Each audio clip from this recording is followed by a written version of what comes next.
오늘 그 2부 예배에서 소개되었는데요. 1부 예배 때는 우리 또 모르시는 분들이 계셔서 잠시 인사를 좀 드리도록 하겠습니다. 번거로우시겠지만 한 번만 더 이번에 청구 오신 분들 좀 인사를 좀 하겠습니다. 주로 교제 대상이 아마 지금 들어왔을 거예요, 다들. 이번에 전북대 입학해서 중어 중문학과 입학한 순천에서 유정현 형제 그리고 그 가족들을 이렇게 오셨습니다. 한번 일어나서 인사 한번 해주시죠. 뒤에 앉아 계십니다. 네.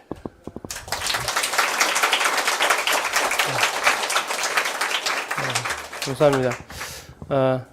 아마 전북대 생활하게 되는데 이제 우리 전북대 형제들이 또 있고 이번 입학한 형제들 자매들도 있습니다. 함께 좋은 교제 시간 되시기를 바라고요. 또 목포에서 또 이렇게 오셨습니다. 전주대학교 사회생활체육과에 입학한 김주희 자매 그리고 그 가족들이 이렇게 오셨습니다. 한번 더 뒤에 한번 더 돌아봐 주시고 한번 일어나서 인사해 주시면 감사하겠습니다.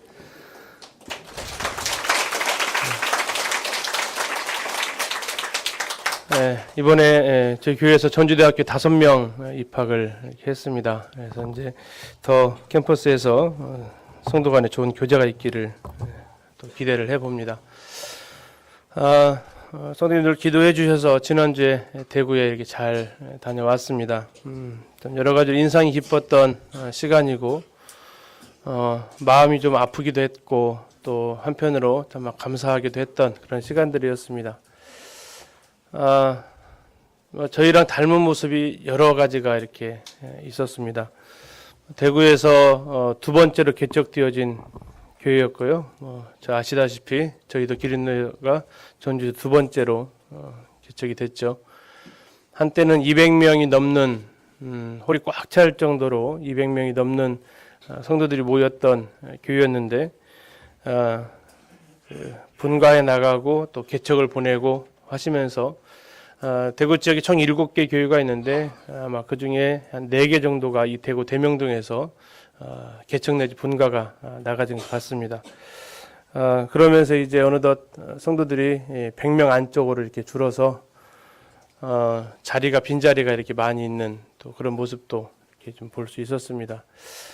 그런 또 분가되어지는 과정 속에서 아픔들도 있고 또 그러면서 이제 성도들이 좀 많이 심적으로 또 어려운 가운데 있었던 근데 이제 다시 이제 그것을 추스리고 다음 세대를 위해서 준비하고자 하는 마음으로 또 그런 것들을 추스리면서 3월 달부터는 집회 시간까지도 이렇게 바꿔서 오전 10시에 전체 성도가 예배드리고 그 이후에 성도들 성경 공부하고 교회학교 하고 이렇게 하는 시간으로 이렇게 하면서 성도들 양육을 좀 해 나가겠다. 다음에 다음 세대를 위한 이런 준비를 해 나가겠다라는 이런 계획을 가지시면서 이번에 집회 그리고 교사 세미나를 이렇게 같이 하셨는데요.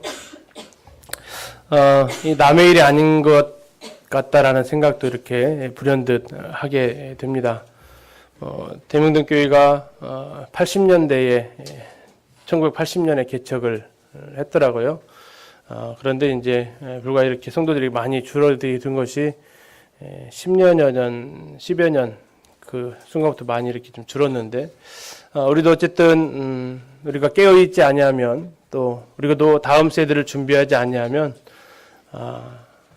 언제 우리도 그러한 어려움을 당할지 모르겠다라는 그런 또 경각심도 잠시 가지게 되었습니다. 저로 우리 각각의 성도들이 건강하고 또 속으로 변해서 삶을 나누고 또 전체 우리가 함께 영혼들을 위해서 나아갈 때 또 다음 세대를 위해서 준비해 갈 때 대명동에서 가서 드렸던 첫 번째 말씀이었는데 신앙의 유적지가 아니라 신앙의 현장으로 남아 있기를 소원을 해봅니다. 신앙의 유적지는 저희들이 이번에도 뭐 터키 그리스도 가봤지만 지금 한때 성경에 나와 있었던 그 교회들이 지금은 돌무더기만 이렇게 있는 덩그러니 그냥 사람 흔적 하나도 없고 있었던 흔적만 있었던 가서 이제 대명동 식구들하고 교제하면서 처음 물을 때 그랬습니다. 대명동 교회가 역사의 한 자락에 있는 게 아니라 현장의 한 자락에 있기를, 동일하게 기린노 교회가 예전에 이곳에 기린노 교회가 있었다, 예전에 내가 기린노 교회에서 주님 섬겼다가 아니라 지금도 하나님의 교회가 있고 여전히 내가 그곳에서 사역할 수 있는 이러한 교회가 되기를 또한 함께 기도하게 됩니다.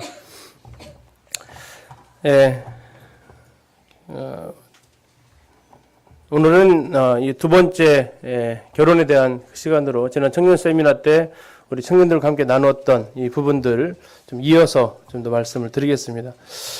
지난 시간에는 이제 우리 삶에 하나님의 말씀이 들어왔을 때에 하나님의 말씀이 역사하지 못하도록 막고 있었던 우리들의 감정, 또 예전에 해왔던 방식, 다른 사람 다 그렇게 하니까, 또 이런 것이 성경적이보다는 합리적이니까, 뭐 이런 것들이 하나님의 말씀이 역사하지 못하도록 막는다는 것을 보았고, 그러면서 이제 성경에 나타난 결혼 이야기로 시작해서 결혼 이야기로 끝나는 인류 역사의 시작과 마지막이 결혼이라는 부분을 통해서 하나님께서 계획하신, 하나님께서 제정하신 이 부부, 이 가정이라는 이 곳이 얼마나 소중한지 여기에 대해서 이렇게 좀 같이 보았습니다. 그래서 하나님께서 직접 하시는 일이 있었는데, 창조를 직접 하셨다면 가정을 세우시는, 하나님이 짝지어 주신다는 이 부분을 같이 이렇게 보았고요. 결혼 제도를 세우신 하나님의 목적을 청년들과 함께 교제를 통해서 정리를 해보면, 하나님께서 이 땅에 그리스도와 교회의 관계를 세우시고 또 그것을 나타내시기 위한 하나의 모델로서 첫 결혼의 시작이었던 아담과 그 이브의 결혼 과정을 통해서 그 진리들을 같이 이렇게 좀 보았습니다. 교회가 그리스도의 옆구리를 통해서 태어난 것이 바로 아담의 갈빗대를 통해서 여자가 창조되어진 이 모습과 같이 이렇게 좀 보면서 하나님이 결혼은 직접 관여하신다. 다시 말하면 사람들끼리 좋은 대로 짝짓는 이 결혼에 대해서는 하나님의 인정을 받을 수 없다라는 이런 것을 같이 보았습니다. 그래서 오늘은 이제 하나님께서 짝지어주지 않은 결혼에 대해서 하나님이 어떤 모습을 보이시는지 그것을 같이 이렇게 보도록 하겠습니다. 특별히 이 결혼의 목적은 우리 청년들뿐만 아니라 우리 성도님들, 우리 형제님들 2주간 우리 자매들 많이 사랑하셨나요? 예. 받으신 분은 대답이 없는데 하신 분만 대답하신 것 같아요. 우리 자매님들 우리 남편 많이 존경하셨나요? 양쪽 다 대답이 없습니다. 아내 사랑, 남편 존경, 이것이 하나님께서 결혼 제도를 통해서 그리스도와 교회를 나타내고자 하시는, 그래서 이것은 우리 부모님들도 여기 계신 우리 결혼하신 분들도 우리가 계속해서 같이 추구해야 될, 더 나아가서 자녀들이 어디에서 남편의 모습을, 어디에서 아내의 모습을 배우겠습니까? 부모님들을 통해서 아내의 모습, 남편의 모습을 또 배우게 됩니다. 그래서 가정 안에서 이렇게 좋은 모델을 보여주시면, 다시 말하면 이런 것 같아요. 아빠 같은 신랑이랑 결혼하고 싶어. 엄마 같은 아내랑 결혼하고 싶어. 이 이야기가 이렇게 나올 수 있으면 제대로 모델을 보여주신 것이 아닌가. 제 자신이 제 어머니와 같은 아내랑 결혼을 하고 싶었거든요. 이런 모습들이 모델로서 보여지는 또 그 교육이 되겠습니다. 어떻게 아내를 사랑하는지를 아빠를 통해서 배우고, 또 어떻게 남편에게 복종하는지를 엄마를 통해서 배워나가면 우리 자라나는 다음 세대가 건강한 가정을 꾸려나갈 수 있을 것이라고 또 생각을 하게 됩니다. 자, 오늘은 이 결혼 하나님의 비밀에 대해서 두 번째 이어서 하나님의 계획에 벗어난 결혼에 대해서 하나님이 어떻게 대하시는지, 거기에 대해서 하나님이 어떻게 그 사람들에게 또 그 상황 가운데서 하시는지, 이런 것들을 좀 살펴보려고 합니다. 미리 말씀드리지만 우리가 생각하는 상상 그 이상으로 하나님은 여기에 대해서 대단히 엄히 꾸짖습니다. 하나님의 목적이 벗어난, 왜 그러냐면 지난번에 말씀드린 것 같이 이 가정이라는 것이 그리스도와 교회를 예표하는, 그리스도와 교회의 관계를 이 세상에 증거하는 하나님의 놀라운 계획 속에서 되어졌는데, 이것을 해치는 것에 대해서 하나님이 얼마나 진노하시는지를 우리는 살펴보면서 우리가 어떻게 이 결혼에 대해서 생각하고 준비를 해 가야 되는지, 또 자녀들의 이 결혼 문제를 어떻게 바라봐야 할 것인지를 같이 이렇게 살펴보려고 합니다. 결혼이 하나님의 목적을 벗어났을 때의 상황이 한 5가지 정도가 나오는데요. 이것은 하나님이 이 세상을 심판하시는 모습이었고, 두 번째는 이것은 바로 하나님 앞에 큰 악이라고 말하고 있습니다. 이것은 반드시 이스라엘 백성들이 회개해야 될 부분이었고요. 이 결혼의 목적을 벗어났다라는 것은 또 하나의 이혼 사유가 해당이 됩니다. 그리고 더 나아가서 이것은 결혼이 불가한, 하나님 목적을 벗어났을 때는 결혼이 성립되지 않는 이것까지 오늘 같이 좀 더 살펴보도록 하겠습니다. 첫 번째로 이 결혼이 하나님의 목적을 벗어났을 때 첫 번째 하나님께서는 여기에 대해서 심판하십니다. 노아 홍수의 심판이 바로 이 결혼 제도가 파괴됨으로써 하나님께서 진노하신다고 이렇게 나와 있습니다. 창세기 6장 1절에서 3절을 보시면 사람이 땅 위에 번성하기 시작할 때에 그들에게서 딸들이 나니 하나님의 아들들이 사람의 딸들의 아름다움을 보고 자기들이 좋아하는 모든 여자를 아내로 삼는지라. 여호와께서 이르시되 나의 영이 영원히 사람과 함께 하지 아니하리니 이는 그들이 육신이 됨이라. 이렇게 성경은 기록하고 있습니다. 노아 홍수 심판의 가장 큰 원인이 뭐냐? 그것은 하나님의 아들과 사람의 딸들이 서로 결혼하는 것에서 출발을 하게 됩니다. 이것을 이제 느헤미야에서는 다르게 표현하고 있는데요. 에스라서에서는 그 부분을 좀 잠시 이따 좀 더 보고, 자, 지금 우리가 창세기 2장에 나타나 있는 결혼의 모델을 보면서 여자의 뜻이 뭐라겠습니까?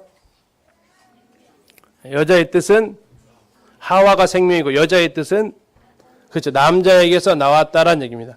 남자와 여자는 별개의 몸이 아니라 남자를 창조하시고 남자에게서 여자가 나왔습니다. 그래서 이 둘은 한 몸이라고 말씀하고 있었습니다. 근데 여기 잘 보시면 하나님의 아들들과 누가 또 나옵니까?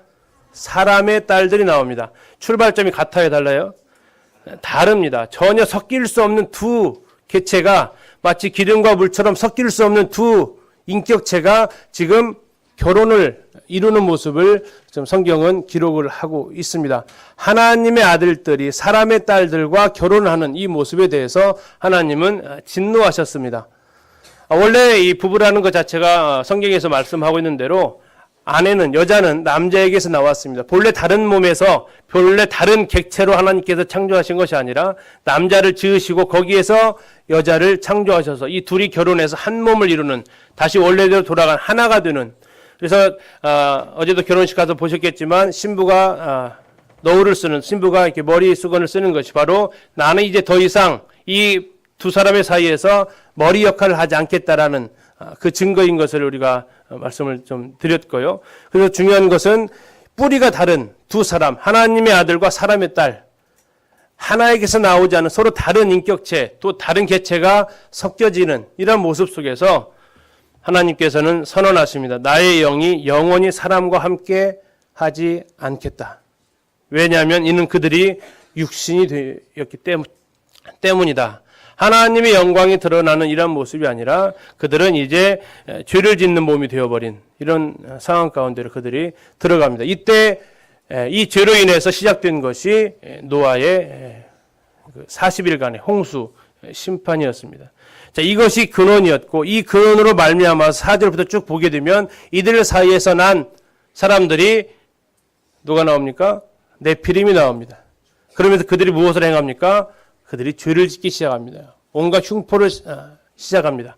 죄의 뿌리가 시작되는 그 순간부터 죄의 열매가 맺히기 시작하는데 이 결혼, 하나님과의 아들과 사람의 딸들의 이 결혼을 통해서 태어나는 것들이 바로 죄의 열매가 등장하게 되고, 이런 것들은 성경 다른 에스라 느헤미야에서 계속해서 또한 이런 것들을 보여주고 있습니다.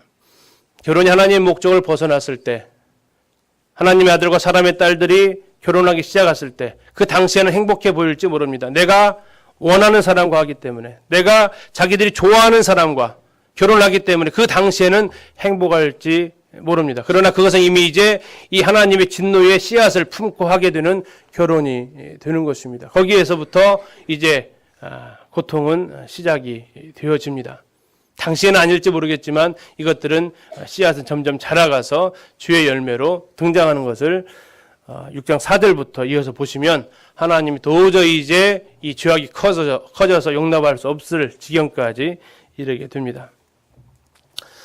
두 번째, 결혼이 하나님의 목적을 벗어났을 때 이것은 하나님께 범한 큰 악이라고 이야기를 하고 있습니다. 느헤미야에서 13장 23절에서 30절을 그 부분을 좀 발췌를 좀 했는데요. 여기도 보시면 유다 사람이 아스돗과 암몬과 모압 여인을 맞아 아내로 삼았습니다. 자, 유다 사람은 하나님의 백성들이었고 아스돗, 암몬, 모압 여인들은 하나님을 믿지 않는 사람들이었습니다. 자, 그들을 이 결혼을 아내로 삼았기 때문에 느헤미야가 한 것이 뭡니까? 내가 그들을 뭐 했어요? 책망했습니다. 두 번째 뭐 했습니까? 저주했습니다. 자, 이해할 수 없는 세 번째 행동이 나옵니다. 그들 중 몇 사람을 어떻게 했습니까? 때렸습니다. 자, 네 번째 어떻게 했습니까? 그들의 머리털을 뽑았습니다. 무엇 때문에 이렇게 됐다고요? 유다 사람이 이방 사람을 아내로 맞았을 때 느헤미야가 했던 행동들입니다. 그러면서 말합니다. 너희는 너희 딸들을 그들의 아들들에게 주지 말고 너희 아들들이나 너희를 위하여 그들의 딸을 데려오지 아니하겠다고 하나님을 가리켜 맹세하라. 왜? 너희가 이방 여인을 아내로 맞아 이 모든 큰 악을 행하여 우리 하나님께 범죄하는 것을 우리가 어찌 용납하겠느냐. 용납할 수 없는 하나님 앞에 큰 악이 우리의 딸들을 이방의 아들들에게 주는 거나 또 이방의 딸들을 우리 아들들을 위해서 데려오는 거나 이것을 하나님께서 큰 악으로 보시면서 느헤미야는 그들을 책망하고 저주하고 때리고 머리털을 뽑는 이러한 징계를 하는 것을 아울러서 보게 됩니다. 하나님께서 왜 이렇게 이런 일들에 진노하실까? 이것은 바로 이것이 하나님 앞에 큰 악, 하나님께 범죄하는 것이기 때문에 그렇습니다. 하나님께서 세우신 이 결혼의 모델을, 하나님께 세우신 이 결혼 제도를 통으로 부정해버리는 이러한 모습이기 때문에 그렇습니다. 세 번째는 조금 더 자세하게 이 장면이 등장하는데요. 에스라서에 이 장면이 등장을 합니다. 이 부분을 잠깐 찾아서 읽었으면 합니다. 에스라서를 잠깐 한번 펴주시죠.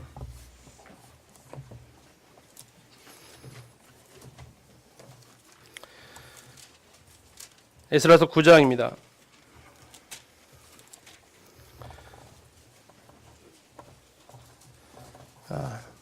아시는 대로 이 결혼에 대해서 우리 기린노 안에도 고통스러운 시간들이 있었고요. 이것으로 인해서 또 듣기에 마음이 불편하신 분들도 있으리라고 생각이 듭니다. 그러나 다음 세대를 위해서 앞으로 자라나는 우리 청년들, 학생들을 위해서는 다시는 이러한 고통이 우리 가운데 없기를 바라는 마음으로 같이 이렇게 교제를 하게 됩니다. 에스라 9장 1절부터 10장 15절까지 보게 되면 결혼이 하나님의 목적을 벗어난 이 상황을 설명을 하고 있습니다. 잠시 좀 읽도록 하겠습니다. 9장 1절부터 내용이 좀 많습니다만 자세히 나와 있습니다. 9장 1절 이 일 후에 방백들이 내게 나와 이르되 이스라엘 백성과 제사장들과 레위 사람들이 이 땅 백성들에게서 떠나지 아니하고 가나안 사람들과 헷 사람들과 브리스 사람들과 여부스 사람들과 암몬 사람들과 모압 사람들과 애굽 사람들과 아모리 사람들의 가증한 일을 행하여 그들의 딸을 맞이하여 아내와 며느리로 삼아 거룩한 자손이 그 지방 사람들과 어떻게 됐다고요? 서로 섞였다라고 얘기하고 있습니다. 거룩한 자손이 그 지방 사람들과 서로 섞이게 하는데 자, 누가 으뜸인가 보십시오. 방백들과 고관들이 이 죄에 더욱 으뜸이 되었다 하는지라. 오히려 본을 보여야 될 인도자들이 이 일에 더 앞장서서 이방 여인들을 아내로 삼는 아마 정략 결혼 비슷한 결혼을 해서 자신들의 이 세력을 넓히는 이런 모습을 보게 됩니다. 자, 느헤미야는 아까 이 일을 들었을 때에 그 사람들을 책망하고 저주하고 때리고 머리를 뽑아버렸습니다. 그러나 이 에스라는 다른 자세를 취하는데요. 3절 보시겠습니다. 3절 내가 이 일을 듣고 자, 이 일은 무슨 일이죠? 거룩한 자손이 그 지방 사람들과 섞이게 된 그 지방 사람들을 딸을 맞이해서 아내와 며느리로 삼는 이 일을 듣고 속옷과 겉옷을 찢고 머리털과 수염을 뜯으며 기가 막혀 앉으니. 3절의 모습 어떤 모습입니까? 하나님 앞에 회개하는 모습이기도 하고 너무나도 답답하고 속상하고 고통스러운 이 모습을 3절을 통해서 볼 수 있습니다. 속옷과 겉옷을 찢고 머리털과 수염을 뜯고 기가 막혀 앉으니. 4절 보시면 이에 이스라엘의 하나님의 말씀으로 말미암아 떠는 자가 사로잡혔던 이 사람들의 죄 때문에 다 내게로 모여오더라. 자, 5절에 보시면 저녁 제사를 드릴 때에 내가 근심 중에 일어나서 속옷과 겉옷을 찢은 채 무릎을 꿇고 나의 하나님 여호와를 향하여 손을 들고 말하기를 나의 하나님이여 내가 부끄럽고 낯이 뜨거워서 감히 나의 하나님을 향하여 얼굴을 들지 못하오니 이는 우리 죄악이 많아 정수리에 넘치고 우리 허물이 커서 하늘에 미침이니이다. 에스라는 얘기합니다. 이것이 이스라엘 백성들의 죄악이기 전에 자신의 부끄러움이고 자신이 하나님 앞에 얼굴을 들지 못하는 죄악이라고 이야기를 합니다. 이것은 남의 일이 아니고 우리가 한 몸 된 교회인 이상 이것은 우리 모두에 속한 일이고 특별히 인도자들인 장로들의 부끄러움이고 장로들의 고통이기도 한 것입니다. 자, 이거 그러면서 과거에 이 이방 여인과의 결혼 때문에 이스라엘이 겪어야만 했던 고통을 얘기하는데 그 출발점이 어디냐면 솔로몬 왕이었습니다. 솔로몬 왕으로 말미암아 이방 여인들과의 정략 결혼을 하게 되죠. 후궁 더하기 자기 아내 해서 1000명의 아내를 그가 거느렸던 솔로몬이 온갖 이방 여인들을 아내로 들여오고 그러면서 그들의 신을 함께 섬기면서 이스라엘 백성들이 이제 우상의 죄악으로 가게 되는 그 출발을 하게 되는데 이 고통을 그들이 계속해서 이야기를 합니다. 그래서 11절 보시면 전에 주께서 주의 종 선지자들에게 명령하여 이르시되 너희가 가서 얻으려 하는 땅은 더러운 땅이니 이는 이방 백성들이 더럽고 가증한 일을 행하여 이 끝에서 저 끝까지 그 더러움으로 채웠음이라. 그런즉 너희 여자들을 그들의 아들들에게 주지 말고 그들의 딸들을 너희 아들들을 위하여 데려오지 말며 그들을 위하여 평화와 행복을 영원히 구하지 말라. 13절 우리의 악한 행실과 큰 죄로 말미암아 이 모든 일을 당하였사오나 우리 하나님 우리 죄악보다 형벌을 가볍게 하시고 이만큼 백성을 남겨주셨는데 그들이 또 같은 죄악을 그들이 하고 있습니다. 10장 1절 보시면 에스라가 하나님의 성전 앞에 엎드려 울며 기도하여 죄를 자복할 때에 많은 백성이 크게 통곡하며 이스라엘 중에서 백성의 남녀 어린아이 큰 무리가 그 앞에 모여들었습니다. 그러면서 이야기를 합니다. 3절 보십시오. 곧 내 주의 교훈을 따르며 우리 하나님의 명령을 떨며 준행하는 자의 가르침을 따라 이 모든 아내와 그들의 소생을 어떻게 한다고요? 다 내보내기로 우리 하나님과 언약을 세우고 율법대로 행할 것이라 라고 얘기하고 있습니다. 이제는 안 하면 되지가 아니라 했던 관계도 청산을 하라고 지금 그들이 하고 있습니다. 회개라는 것이 무엇입니까?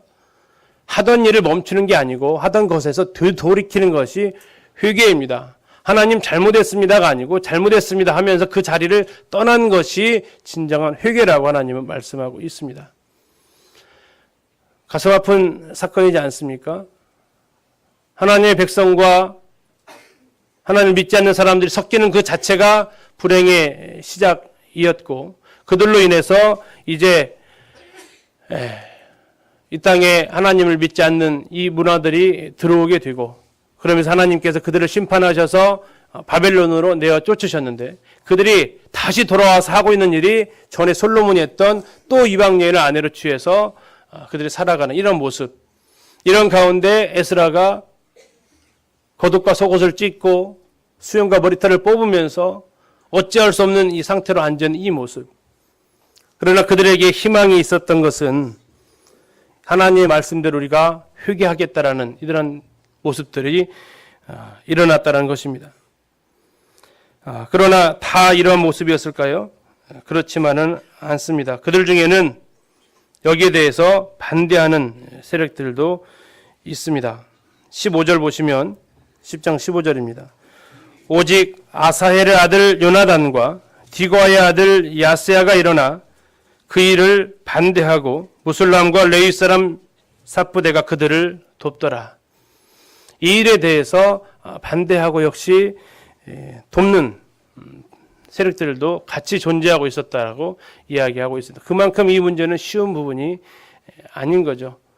자, 하나님께서 이러한 하나님의 결혼의 목적이 벗어났을 때에 애타하시는 이런 모습을 선지자를 통해서 이렇게 같이 보게 됩니다. 이것은 이스라엘 백성들이 돌이켜야 할 죄였습니다. 회개해야 할 죄악이었습니다. 자, 네 번째로 결혼이 하나님의 목적을 벗어났을 때 이것은 이혼의 사유가 됩니다. 성경에서 말한 유일한 이혼 사유는 무엇입니까? 부부간에 음행이 들어왔을 때만이 이혼의 사유에 해당이 되었습니다. 부부 사이에 음행이 있을 때, 흔히 말하는 우리나라에서 폐지돼 버린 간통죄가 있을 때 이 세상은 더 이상 그걸 죄로 여기지 않지만 성경은 여전히 그것을 죄라고 정죄하고 있습니다. 간통죄가 들어왔을 때에만 이 이혼의 사유가 허락이 되었는데 성경에서는 또 다른 이혼 사유가 하나가 등장하고 있습니다. 그것은 고린도서 7장에 나와 있는 두 사람 다 하나님을 믿지 않는 사이였습니다. 믿지 않는 가운데 결혼을 했습니다. 그런데 그 중에 한 명이 아내가 됐든 남편이 됐든 먼저 하나님을 믿게 되었습니다. 그런데 그 믿음에 대해서 반대쪽에서 선언을 합니다. 네가 믿음을 택하든지 나를 택하든지 하라 했을 때 성경에서 말하는 것은 혹 믿지 아니하는 자가 갈리거든 갈리게 하라고 이야기하고 있습니다. 형제나 자매 이런 일에 구애될 것이 없다라고 성경은 선언하고 있습니다. 그러나 조심할 것은 뭡니까? 그러나 하나님은 화평 중에서 우리를 부르셨습니다. 우리가 이 결혼 생활을 계속해서 유지하면서 아내 된 자여 네가 남편을 구하라는지 남편 된 자여 네가 아내를 구하라는지 알 수 없습니다. 그래서 우리가 이혼을 요구하는 것은 잘못된 것입니다. 그러나 우리가 상대방에서 여기에 대해서 요구할 때 이 부분에 대해서 들어주는 것은 성경에서 허락을 하고 있는 한 가지 이유가 됩니다. 그러나 기억할 것은 재혼은 반드시 그 사람과만 해야 된다고 또한 성경은 이야기하고 있습니다. 성경에서 말씀하기로 오직 주께서 각 사람에게 나눠주신 대로 하나님이 각 사람을 부르신 그대로 행하는 것을 성경은 가르치고 있습니다.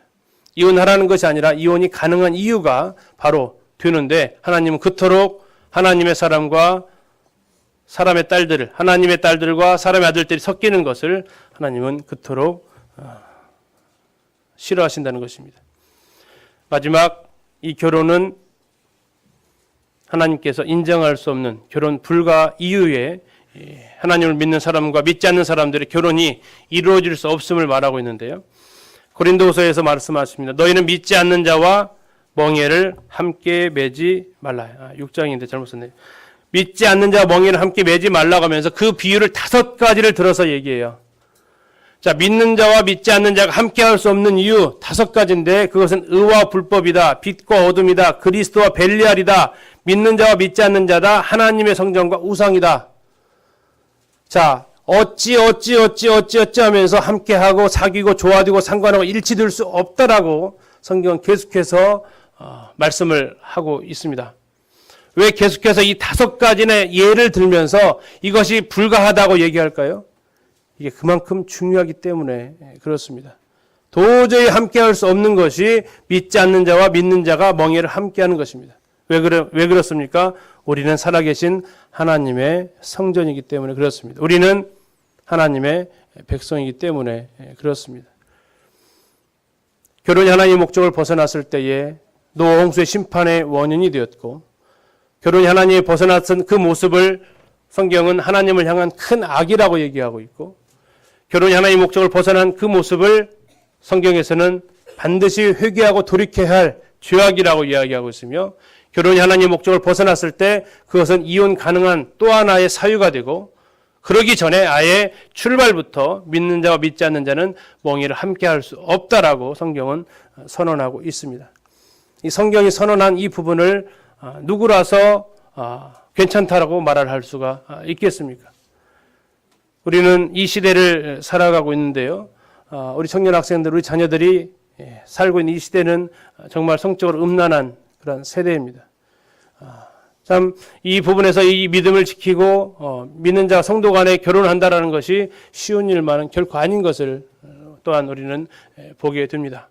그러나 기억하실 것은 결혼은 두 사람의 행복을 위한 것이 아니라는 것입니다. 결혼은 하나님께서 뜻하신 계획 가운데에서 하나님이 직접 제정하시고 하나님 직접 짝을 지어주시는 하나님의 영역이라는 것입니다. 어떻게 사람이 만들어 보려고 하는 이 시도는 하나님께서 인정하시지 않음을 우리는 보게 됩니다. 여기는 청년 학생들뿐만 아니라 우리 부모님들도 이 결혼에 대해서 왜 자녀를 결혼시키려고 하는지, 내가 왜 결혼하려고 하는지 이 부분을 같이 이렇게 교제하시면서 정말 하나님의 교육 가운데 있는 이 부분을 같이 이렇게 생각했으면 합니다. 또 아울러서 그럼 믿는 자만 결혼하면 된다 이런 차원이 아닙니다. 그것은 기본입니다. 그것은 가장 기본적인 출발점이지 그 자체가 목적이 아닙니다. 그 자체의 목적은 아내 사랑, 남편 존경을 통해서 그리스도 교회를 세상에 알리는 것이지 그래 결국 뭐 믿는 자들과 결혼하면 된다는 거죠. 그거 자체가 목적이 아닙니다. 그 자체는 정말 기본적인 출발점이고 그냥 그 시작일 뿐입니다. 그리고 그 관계를 통해서 아내를 사랑하고 남편을 존경하면서 이것을 세상에 또 사람들 앞에 알리는 것이 우리 결혼의 큰 목적이 되겠습니다.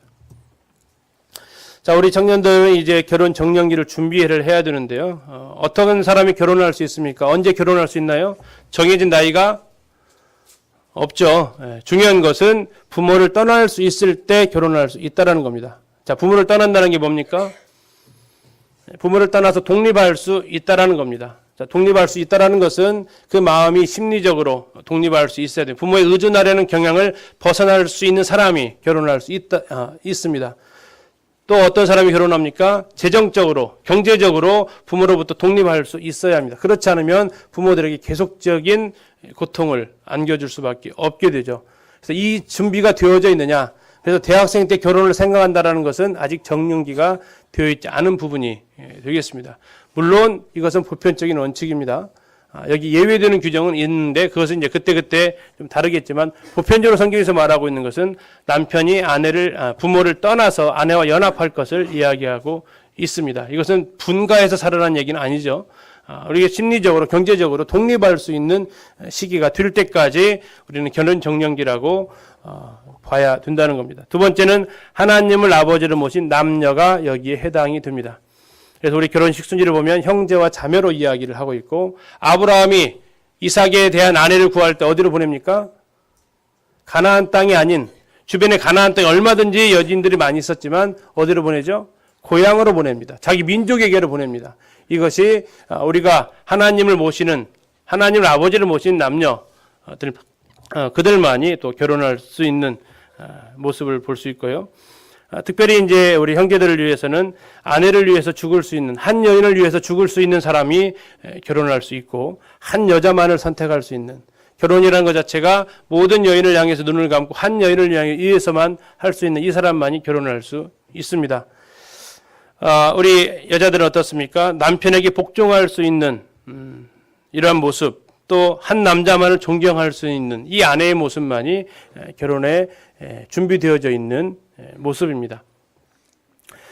우리 청년들이나 또 여러 상황들을 또 저 청년들 때도 이렇게 생각을 해보면 제가 청년 때 그 필리핀에 계신 이원쟁님하고 펜팔 교제를 했습니다. 그래서 결혼에 관련된 것들을 여러 가지를 물어봤어요.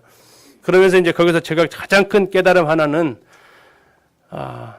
덕 보려고 하지 마라 했습니다. 결혼을 통해서 뭔 혜택을 좀 누리려는 그런 생각을 버려라. 그 생각을 하게 되는 그 순간부터 불행해진다. 그러면서 이제 그런 펜팔 규제를 통해서 제가 느끼게 된 것은 결혼은 나의 부족한 점을 채우는 게 아니라 남의 부족한 점을 채우기 위해서 하는 것이다. 이게 바뀌면요, 불행해집니다. 왜 불행해지냐면요, 옆에 계신 형제님들은 자매님들의 필요를 다 채워줄 수 있으세요? 못 채워줍니다. 그러면 뭐합니까? 원망합니다. 불평합니다. 우리 자매님들, 형제님들의 필요를 다 채워줄 수 있나요? 못 채워줍니다. 그러면 또 원망하고 불평합니다. 이걸 바꾸셔야 돼요.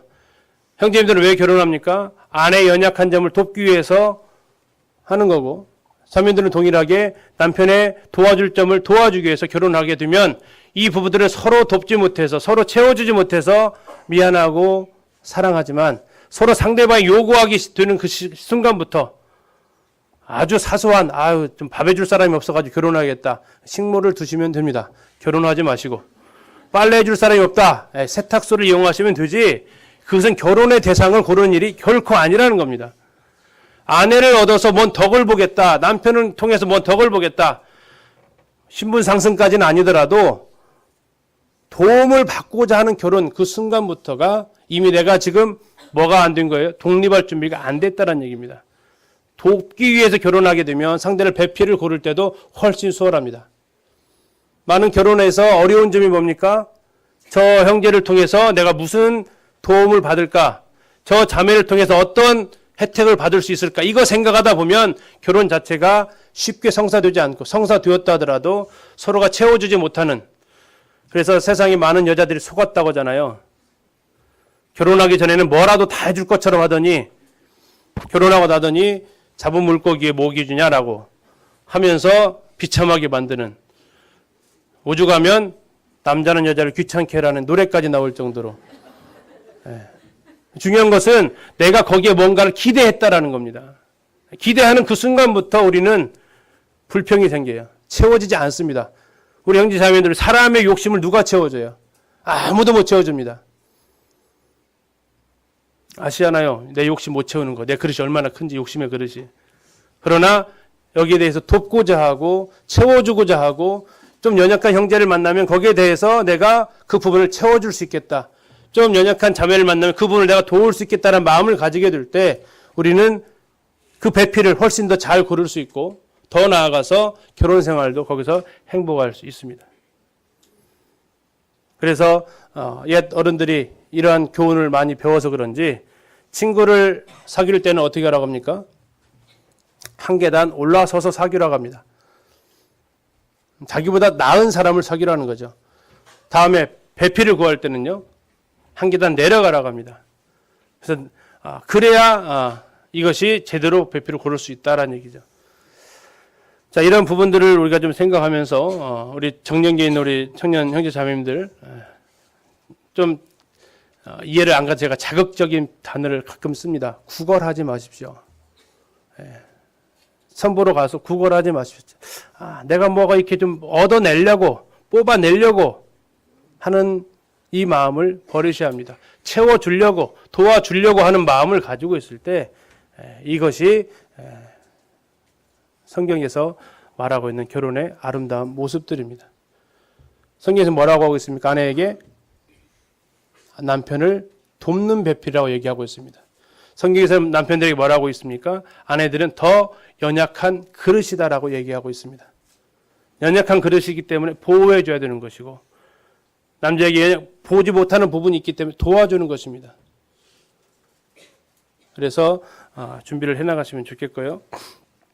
우리 청년들에게 두 번째 물었습니다. 이성교제와 연애 공통점과 차이점이 뭐냐 이렇게 물어봤습니다. 우리 청년들 학생들하고 이 부분을 좀 가르마를 좀 타줘야 될 것 같아서 좀 했는데요. 공통점을 했더니 이렇게 나왔습니다. 남녀의 만남이다. 재밌고 기쁘다. 발전 가능성이 있다. 이성교제에서 연애를 하고 연애에서 결혼으로 간다. 이건 한자어에서 나온 건데요. 제일 처음에 연정에서 보통 시작을 합니다. 연정은 한쪽에서 좋아합니다. 보편적으로. 쌍방이 만나자마자 불꽃 튀는 것은 현실에서는 거의 없는 일이죠. 한쪽에서 좋아하는 마음이 생깁니다. 그러다가 그 마음을 고백을 하죠. 그러면서 서로 사랑을 확인하게 되면 이제 연애를 하게 됩니다. 그리고 결혼까지 이르게 되면 이제는 연정이 아니라 상호간의 사랑을 하는 애정으로 관계가 바뀌어 가는데요. 중요한 것은 이제 그 차이점입니다. 우리 부모님들 잘 보셔서 우리 자녀들이 이성교제는 할 수 있도록 허락을 하시되 연애는 신중하셔야 됩니다. 자, 이성교제는 뭐냐? 감정적인 겁니다. 그냥 이성에 대한 좋은 감정이지만 연애는 반드시 결혼할 대상과만 할 수 있습니다. 이성교제는 호기심이 바탕입니다. 막연한 호기심인데 연애는 그 사랑이 바탕입니다. 여기 사랑은 감정이 아닙니다. 헌신입니다. 이성교제는 본능적이지만 연애는 분명한 목적을 가지고 하는 거고요. 이성교제는 다대다로 합니다. 연애는 1대1이다. 한마디로 얘기하면 내가 1대1로 만나고 있다. 이것은 이성교제 아닙니다. 이건 연애입니다. 연애는 반드시 결혼을 전제로 하고 있다는 거고, 그런데 내가 지금 결혼할 대상이 아니다 그러면 반드시 멈춰야 한다는 것입니다. 이건 청년들한테 세미나 때 여러 번에 걸쳐서 이야기를 했습니다. 이성교제냐 결혼이냐 그 분별의 기준이 뭐냐? 1대1의 만남이 이루어지고 있다. 1대1로 연락을 주고받고 있다. 이것은 이성교제 아닙니다. 이것은 반드시 연애로 들어가는데, 연애는 결혼이 전제로 하는데 청소년 시기에 그래서 연애가 허락되지 않는 것입니다. 그들은 결혼할 정년기가 전혀 되어 있지 않아요. 그래서 그들 중고등부 시절에는 1대1의 사귐은 엄격하게 금해지는 것입니다. 왜? 이것을 통해서 사탄은 얼마든지 노력할 수 있습니다. 우리에게 행복한 것이 우리 청소년들, 대학생들이 많다는 것이죠. 이번에 약 25명의 학생들이 청년부로 올라옵니다. 그래서 청년부 숫자를 써봤더니 100명에서 몇 명 모자라요. 일단 재적 비워져 있는, 잘 안 나오는 사람, 군대 간 사람 다 포함해서 청년부에 나오는 사람이 약 50명 정도 됩니다. 근데 이것은 우리에게 또 다른 위기감을 함께 안겨주고 있습니다. 이 공동체가 무너지는 것은 이 성적인 범죄가 들어오는 그 순간, 또 이성 간에 서로 좋아하고 이런 연애 감정이 들어오는 그 순간 이 공동체는 힘을 못 줍니다. 청년부가.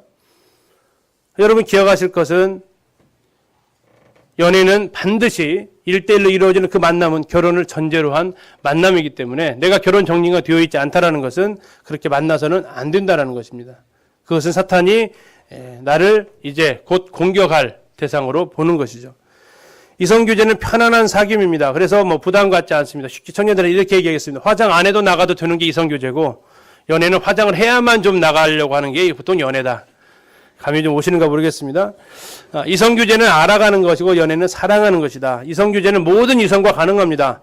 이성이라는 것이 나와 다른 성입니다. 이 사귐은 누구나도 가능해요. 연령 구분 없습니다. 그러나 연애는 결혼할 사람만 가능합니다. 이성교제는 모든 연령대에서도 가능합니다. 우리 형제 자매들도 결혼하신 분들도 이성교제는 가능합니다. 그런데 거기 연애 들어오시면 가정이 깨집니다. 절대 해서는 안 되는 거죠. 왜요? 연애는 결혼한 사람만 할 수 있는 겁니다. 자, 기억하실 것은 우리 청년들이 공동체 안에서, 청년부 안에서, 학생부 안에서 자유롭게 교제할 수 있도록 우리는 허용을 합니다만 1대1의 만남, 이것은 반드시 금합니다. 1대1의 만남이 아니라 할지라도 폐쇄된 공간에서 단둘이 있는 만남 보시면 책망하시고 꾸짖으셔야 됩니다. 여러분들은 아예 그런 시도를 하지 않도록 해주시기 바랍니다. 기독교회는 그룹교제실에 상당히 많이 있습니다. 여러분 그곳에서 하나님 앞에 범죄하지 마십시오. 하나님의 책망을 듣게 될 것입니다. 여러분 기억하실 것은 내가 아직 결혼할 준비가 되어 있지 않다면 다양한 사람과 여러 공동 그룹 속에서 만나십시오. 1대1의 만남을 하지 마시기 바랍니다. 그것은 사탄이 여러분들을 노력할 수 있는 기회를 주는 겁니다. 흔히 말해서 사자 입에 여러분 머리를 들이미는 것과 같습니다. 저 중앙선 대로에 가서 사고 안 나겠지 하고 중앙선을 넘나드는 것과 같은 것입니다. 그래서 이성교제 연애를 그 차이점을 여러분 구분하시면서, 특별히 이제 우리 중고등부는 이 부분을 안 들었기 때문에 여러분 다시 한번 얘기를 합니다. 학생부 안에서 여러분 캠프하면서 여기서 얼마든지 다른 사람들 만나십시오. 그러면 정말로 객관적인 모습을 볼 수 있습니다. 그러나 잘 아시죠? 1대1로 만나는 그 순간부터 우리는 꾸미기 시작합니다. 본 모습이 아니에요. 그래서 여러분들이 반드시 학창 시절에 이 연애 감정으로 인해서 다음 이성을 그리워하는 마음으로 인해서 여러분들 시간을 빼앗기고 여러분들의 정신을 빼앗기고 마음을 빼앗기고 범죄하지 않도록 여러분들이 조심하십시오. 누구에게 1대1로 연락이 온다, 어디서 만나자라는 연락이 온다 그러면 캡처해서 저한테 보내십시오. 제가 나가겠습니다. 그 장소로. 시도조차 하지 마십시오. 모른 척하고 나갈게요. 누구 기다리고 있어 나갈게요. 제발 부탁드립니다. 이것이 교회 안에 들어오는 그 순간부터 교회는 어려워집니다. 청년들을 향한 권 같이 한번 읽겠습니다. 시작.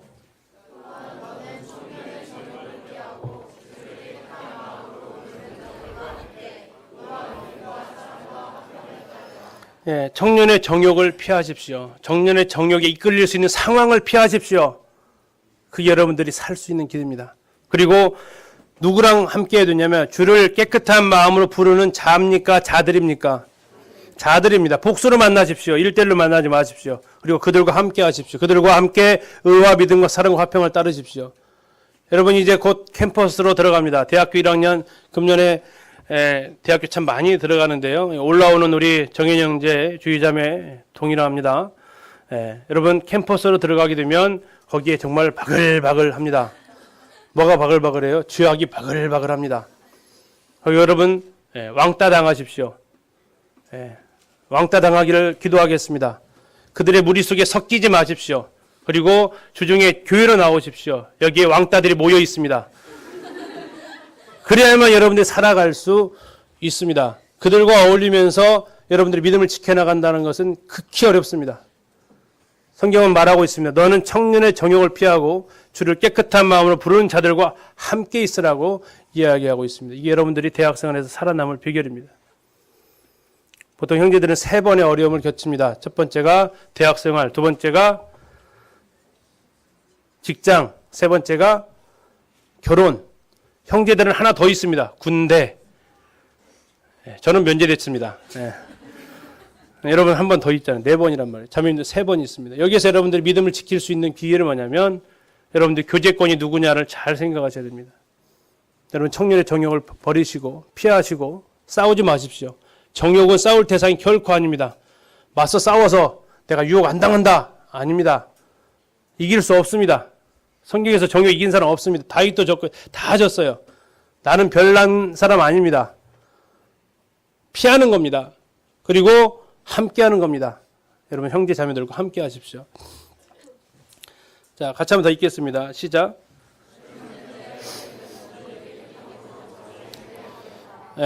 혹시 형제 자매들을 바라보면서 이성에 대한 마음이 듭니까? 그러면 이것은 하나님께로부터 온 마음이 아닙니다. 여러분 하나님 앞에 기도하십시오. 하나님 이 마음을 정리해달라고. 정죄하지는 마십시오. 이성에게 끌리는 마음은 자연스러운 것입니다. 안 끌리는 게 이상한 겁니다. 그러나 거기까지지 이것이 연애 감정으로 개인적인 관계로 나아가지 않도록 여러분 조심하십시오. 조심할 것은 젊은 여자를 대할 때는 내 여동생, 내 누나와 같이 대하십시오. 젊은 남자를 향해 대할 때는 내 남동생, 내 오빠랑 같이 대하시는 겁니다. 온전히 깨끗함으로 여러분들이 하시기 바랍니다. 이성의 눈으로 바라보지 마시고 그런 마음이 들면 하나님 앞에 자백하시고 하나님 제가 순수한 마음으로 청년의 정욕을 피할 수 있도록 해달라고 여러분 기도하시면서 대하시기 바랍니다. 자, 모든 사람은 결혼을 귀히 여기고 침소를 더럽히지 않게 하라. 음행하는 자들과 간음하는 자들을 하나님이 심판하시리라. 그래서 우리가 기억하실 것은 이 결혼을 하나님이 귀하게 여기라고 얘기하고 있습니다. 왜요? 하나님이 귀하게 여기시는 거예요. 하나님이 귀하게 여기는 그것을 여러분들도 귀하게 여기는 겁니다. 이 귀하게 여기는 것을 파괴시키는 것이 바로 침소를 더럽히는 거고 음행하는 거고 간음하는 것입니다. 여기에 대해서는 뭐 하신다고요? 하나님이 심판하신다고요. 우리는 그 심판하시는 모습을 보았지 않습니까? 창세기 6장에서 홍수로 심판하시는 모습을 보았잖아요. 느헤미야를 통해서 에스라를 통해서 하나님이 진노하시는 모습을 우리는 보았습니다. 하나님이 심판하십니다. 그래서 부탁을 했습니다. 누군가에 관심 있다고 말하고 다니지 않도록 하십시오. 진실게임 하지 마십시오. 부탁합니다. 자, 우리끼리만 알자. 절대 우리끼리만 알 수 없습니다. 그 마음에 상처를 담게 됩니다. 내가 좋아하는 누군가를 누가 좋아한다고 했을 때 어떻게 표현할 수 없는 고통을 겪게 됩니다. 진실게임 하지 마시고 떠보지 마십시오. 그냥 이것은 그렇게 쉽게 농담할 대상이 아닙니다. 다음에 좋아한다고 할 때 개인적으로 직접 고백하지 마시고 또 개인적 이성교제 지향하십시오. 그것은 더 이상 개인적 이성교제라는 말 자체가 성립되어지지 않습니다. 그건 연애로 들어가는 겁니다. 공동체 안에서 건전하게 이성교제를 여러분들 해주시고 육신을 자극한다는 것은 뭐냐면 먼저 흔히 말하는 우리 청소년들이 말을 이렇게 합니다. 침 발라 놓는 거. 이거 하면은 안 됩니다. 나 누구 좋아해. 건들지 마. 이런 식으로 표현하는 거. 이거 굉장히 나쁜 행동입니다. 이것은 반드시 우리가 하지 않아야 될 부분입니다. 끝으로 기린에게 결혼 이렇게 진행되는데요. 두 가지 상황만 일단 말씀드리겠습니다. 하나는 이성적인 사람이 내 마음에 생겼을 때 부분인데요. 이렇게 진행이 됩니다. 자, 첫 번째, 내가 결혼 정년기인지 살피십시오. 대학생 때, 중고등학생 때 이런 마음 들었다. 아닙니다. 그건 이미 그냥 끝난 거예요. 두 번째, 하나님께로부터 온 마음인지 기도하십시오. 내가 그 자매, 그 형제를 왜 마음에 들어하는지, 이것이 하나님께로부터 온 것인지, 어떤 내 육신적인 것인지 한번 기도해 보십시오. 그리고 나서 거기에 대해서 장로님께 이 상황에 대해서 말씀을 나누시면 됩니다. 숨기지 마시고 동료 형제 자매들한테 얘기하지 마십시오. 네 번째, 그들을 통해서 그렇게 되면 장로님이 이제 여기에 대해서 결혼 정년기가 됐구나, 그리고 이것이 기도 가운데 분별한 마음이구나 하게 되면, 예를 들어서 형제가 자매에게 했으면 장로들이 이제 자매한테 가서 신중하게 얘기합니다. 결혼할 준비가 되었냐부터 물어볼 거예요. 누가 형제가 너 좋아하는데 이런 얘기부터 하지 않습니다. 결혼할 준비가 되었느냐, 교회에서 기도하고 있느냐, 교회 가운데 어떤 형제가 아직 실명 밝히기 전에 여기에 대해서 자매에게 마음이 있는데 이 부분에 대해서 할 수 있느냐, 이렇게 여러 가지 그런 절차를 통해서 확인을 합니다. 그리고 나서 물을 때 저는 아직 결혼할 준비가 안 돼 있습니다. 상대방한테 이야기를 들었어요. 그럼 어떻게 해야 돼요?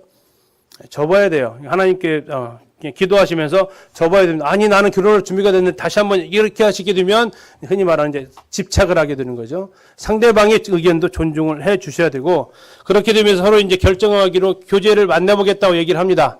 만나보겠다고 얘기를 한 거지 결혼하겠다라는 거 아닙니다. 그래서 만나보면서 서로 결혼을 할 것인지 아닐 것인지에 대한 뭐 하는 시간이에요? 분별을 하는 시간을 갖습니다.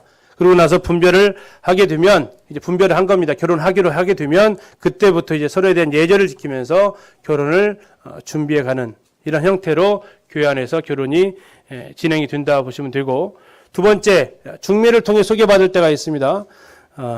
부모님들 막 눈이 커지시는 것 같아요. 첫 번째는 이렇습니다. 장로 형제님들이 소개해줄 청년들을 사전에 면담을 합니다. 우리 이성원님 참 많이 다니셨습니다. 북쪽으로, 남쪽으로, 동쪽으로 많이 다니셨어요. 우리 교회에 이런 형제 있는데, 기린교회 자매나 형제 있습니까? 그러시면 이성원님 직접 가셔가지고 면담을 하셨어요. 그래서 이 형제에게 어울리는 자매가 누굴지, 이 자매가 어울리는 형제가 누굴지를 이제 판단을 하셨습니다. 그 전에는 그렇게 못했어요, 솔직하게. 그런데 그런 걸로 인해서 어려운 적도 있었고, 그래서 지금은 이렇게 최대한 하려고 하고 있습니다. 그래서 장로들이 먼저 가서 형제나 자매들의 상황을 좀 파악을 하고요. 그때 가서 기초적인 신앙이나 구원 간증들 파악을 하는데, 아울러서 우리 청년들은 자신의 구원 간증은 언제든지 말할 수 있는 준비를 하셔야 됩니다. 결혼의 출발점이 거기이기 때문에 그렇습니다. 그렇게 해서 이제 만나기 전에 상대방에 대한 설명을 가져와서 합니다. 어느 교회에 어떤 형제가 있는데 이러이러한 상황이고 이렇게 하는데 혹시 만나볼 의향이 있느냐, 이렇게 이제 아마 진행이 될 겁니다. 예를 들어서 어디 교회 형제 있는데 한번 가볼래? 이런 식으로 하지 않습니다. 그래서 충분히 여러분들에게 얘기하기 전에 저희들이 이제 여러분들하고 그만큼 어울릴 수 있는지, 또 여러분들이 그만큼 기도하는 부분들에 대해서 장로들과 소통할 시간이 좀 필요한 부분이겠죠. 그렇게 하면서 이제 듣고 기도하는 시간을 줍니다. 자, 그래서 만나보겠다고 하게 되면 이제 장로님들과 함께 나가서 흔히 말하는 맞선을 보는 거죠. 이것은 결혼을 하기 위한 맞선이 결코 아닙니다. 그런 이야기를 듣고 상황을 듣고 한번 만나보는 상황입니다. 자, 그러고 나서 이제 좀 더 이 결혼을 할 건지 안 할 건지에 대한 분별하는 시간을 갖는데, 두 가지 경우가 보통 있습니다. 몇 번 더 만나보는 경향이 있고, 또 아니면 그냥 안 만나보고 그 대상만 놓고 기도하는 경향도 있습니다. 이것은 사람마다 좀 다른데요. 어쨌든 이런 것들을 통해서 좀 더 구체적인 부분 교제하면서 결혼 적합한지를 분별을 하죠. 이때 반드시 기억하셔야 될 것이, 돕기 위해서, 채워주기 위해서 이 마음으로 여러분들이 임하면 시작도 좋고 끝도 좋습니다.